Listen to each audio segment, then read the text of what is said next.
Sekarang daftar sekolah virtual bayar apa enggak? Boten, Pak. Kamu sudah punya handphone? Sampun, Pak.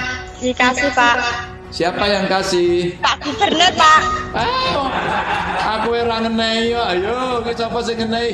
Nah, dengan sekolah virtual ini harapan kita ya model Kristen begitu, terus kemudian kita dampingi dengan satu harapan nanti anak-anak ini bisa belajar bisa dari rumah, tidak harus pergi ke sekolah, dan mereka anak-anak punya cita-cita bagus. Saya yakin kalau pendidikannya bagus dia akan bisa merubah nasibnya.